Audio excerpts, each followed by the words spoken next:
Hello everyone, and welcome to our virtual Year 7 information evening for 2020. Before I pass over to our head of Year 7, Mr. Wheeler, and our assistant head teacher, Mrs. Atkins, I just wanted to say how thoroughly impressed we all are by the start that Year 7 have made here at Wheatley Park. In some senses, I think your children have faced a triple whammy this year. Making that transition from primary to secondary school always has its challenges, even in any ordinary year. But on top of that, this year, even though your children, in many cases, return to their primary schools briefly at the end of Year 6, effectively, they're making a return to formal learning after almost half a year without that. And then thirdly, we're facing the fact that we can't provide the absolute full experience that Year 7 would usually have starting secondary school due to the risk reduction measures we're putting in around coronavirus. For example, they're not yet able to access all our specialist teaching spaces for subjects like music, drama and art. We hope that will change soon. But despite this triple whammy, I think your children are coping really admirably well with starting at Wheatley Park.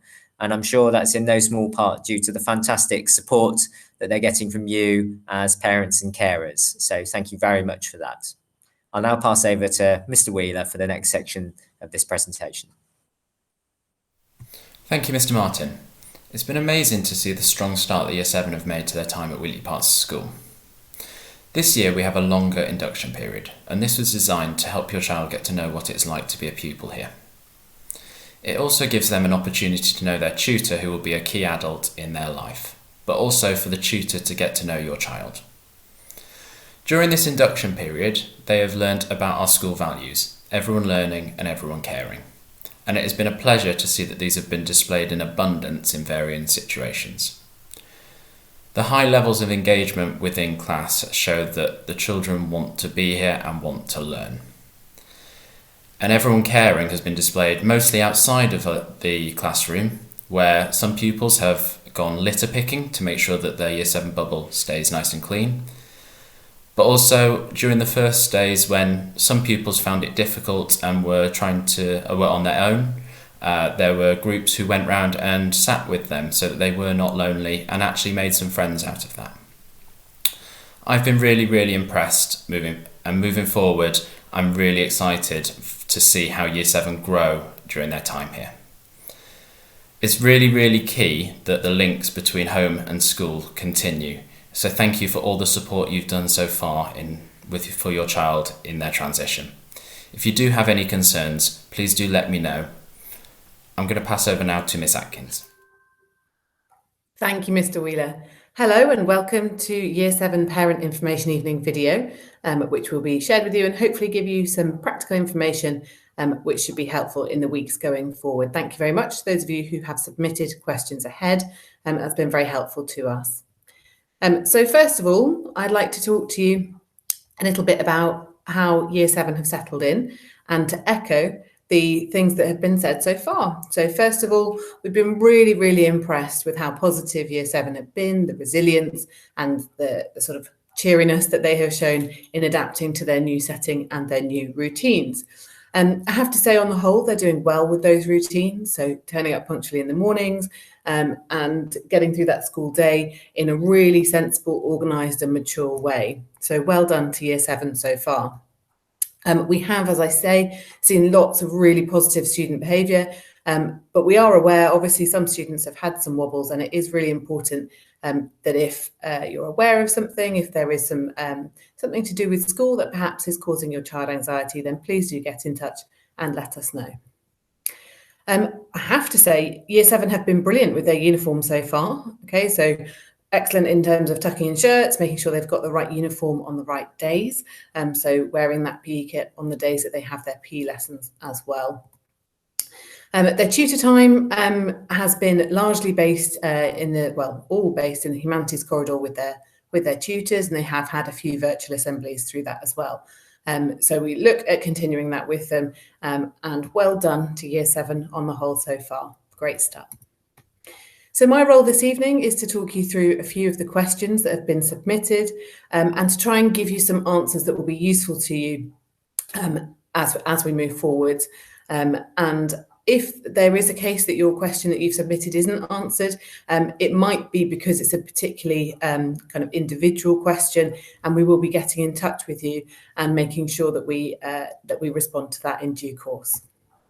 So the first group of questions that came through was around Chromebooks, and the first question that I'd like to kind of go through is around access to Chromebooks, and just to reassure you that all of the Year 7s have now got access to Chromebooks, so they're able to use them in their lessons, and hopefully they're coming home telling you that they have used them and that they've used them with confidence. I know in the tutor sessions, tutors have been going through certain kind of troubleshooting things, so to make sure that they know how to use them, and I think in lessons as well, it's becoming more of the routine that's part of the lesson.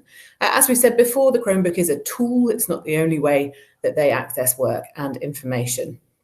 But yeah, if the Chromebook, thank you very much to those of you who were kind of really organised and ahead of the game back in July, making sure that your option choices were submitted. It's really been helpful to us, and the distribution has gone very well at the beginning of this term.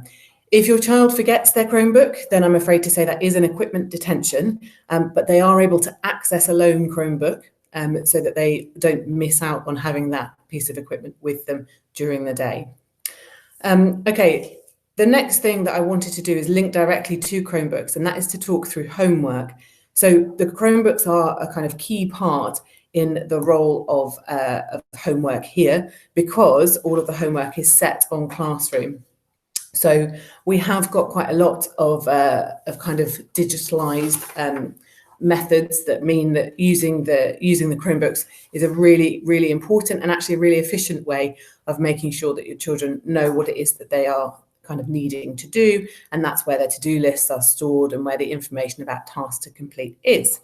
But before we get to that, just a kind of an outline, and this is on the website, but that for Years 7 and 8, this is the information about how much homework they, roughly as a guide, would be being set, and which subjects how often. So in Year 7, the guide is that each piece of homework should take around 30 minutes. That will be the case in some cases. It might take less, it might take sort of 15-ish minutes. In some cases, it might take 45-ish minutes. But as I say, it's a guide. So hopefully that is ringing true in most cases. English, math, science, geography, history, and French are weekly, and other subjects are fortnightly. So in terms of kind of the purpose of homework, we really do recognise the value that it has in terms of embedding and enhancing learning that's happening in the classroom, also in terms of building student resilience, and the all-important aspect of interrupting the forgetting curve to basically just help students to remember what it is that they've been learning in class as well. So details of homework, as we've looked at just now, can be found on the school website. But it's important to know that when a task is set by a member of staff, it's explained to students in the lesson and a deadline is set for it, and the homework is set via Google Classroom. And what that means is that an email is sent out with a notification of the homework to the student. It's also added to their Google calendars. So it's a really good function.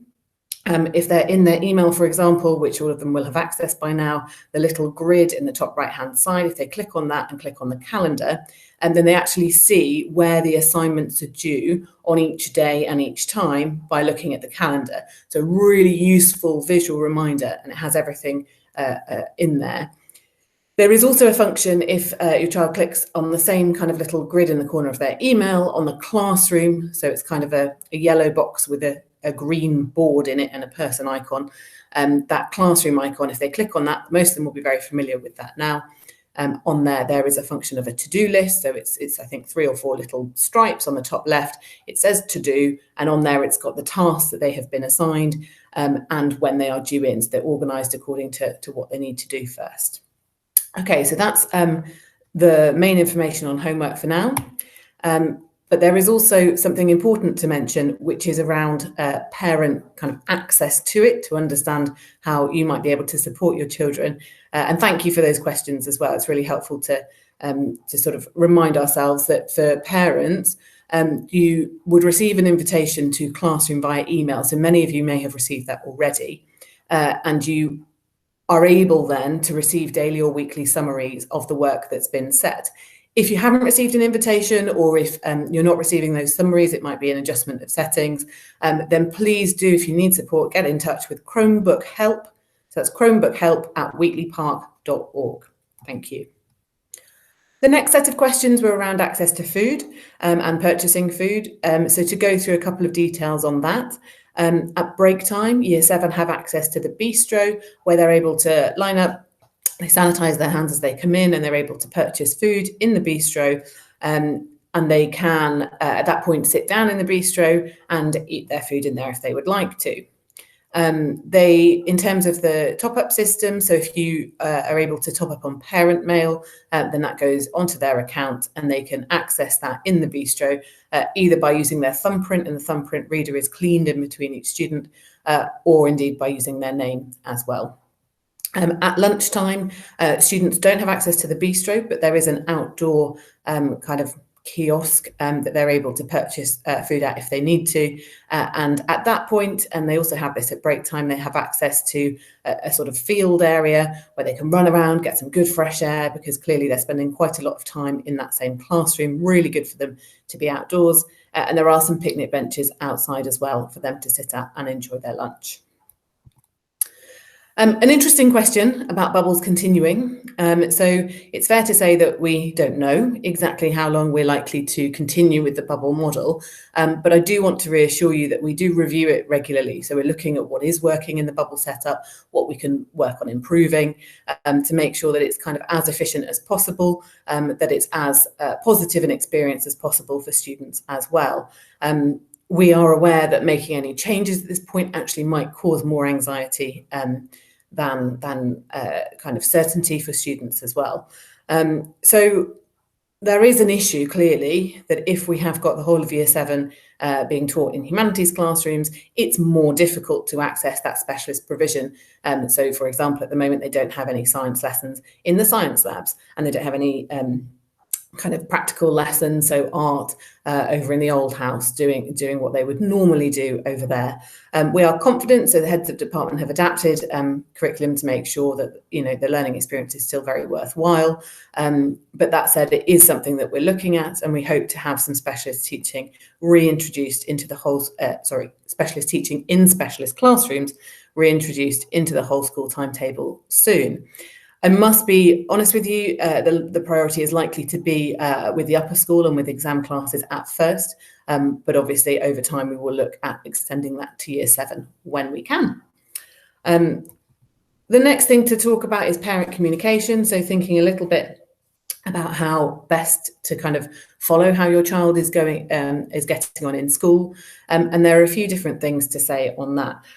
So the first thing is just to say, obviously, that as parents and carers, you will know your child best, and you're probably already quite aware of whether they are kind of comfortable and confident coming into school, whether there is some anxiety around that, and more detail within that too.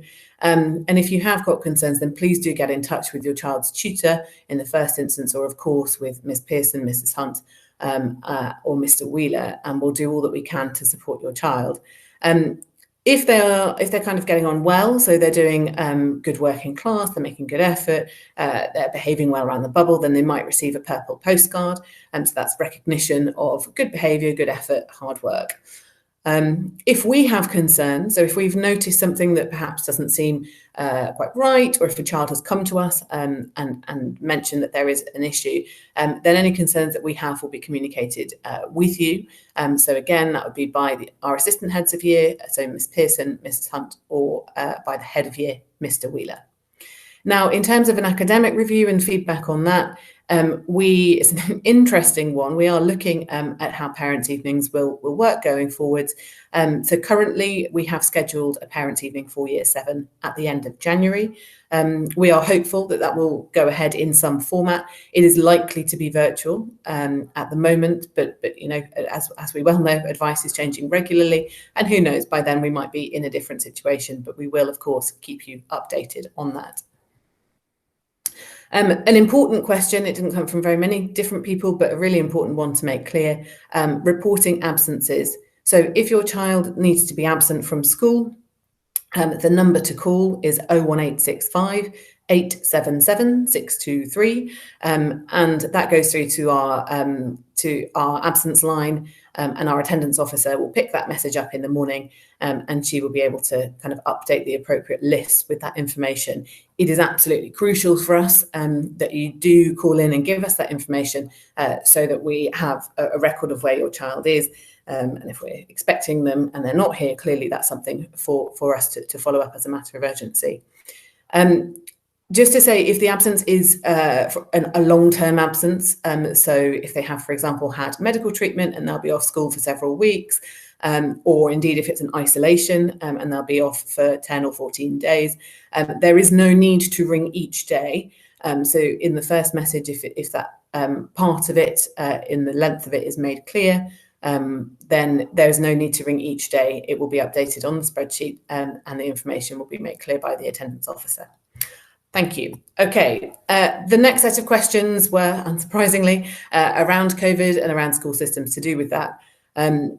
So a few details. The first thing I'd like to draw your attention to is that Mr. Martin and several other members of the school team have put together a Wheatley Park School COVID-19 attendance guide, and you can see here a screenshot of the homepage on the school website, and that's where you can access it. Once you've clicked on it, it'll take you through to a document that looks like this. So we've got 3 columns there. The first, so talking about what a potential situation might be. For example, the first one here, my child has 1 or more COVID-19 symptoms.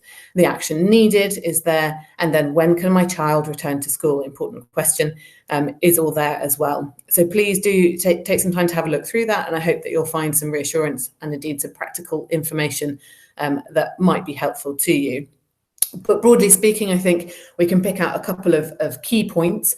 So the first is around COVID symptoms. If your child, or indeed someone in their class, exhibits COVID symptoms, so there are 3 clear known COVID symptoms. The first is a temperature. The second would be a persistent cough. And the third is a change in taste and smell.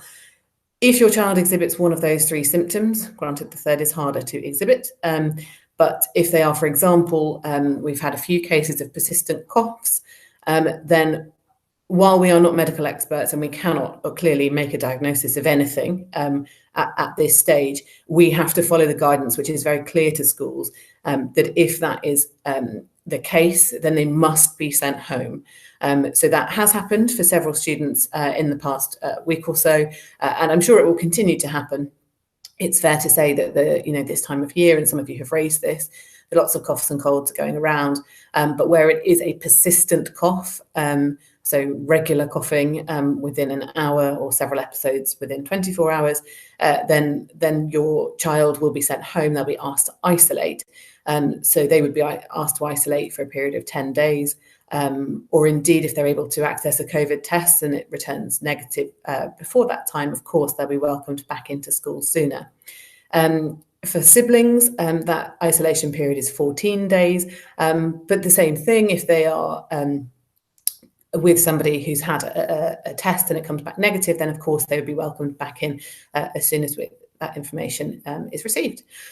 So we are hopeful that we're able to kind of continue in that way, limiting the potential risk and clearly, erring on the side of caution to make sure that we are as safe as possible for all.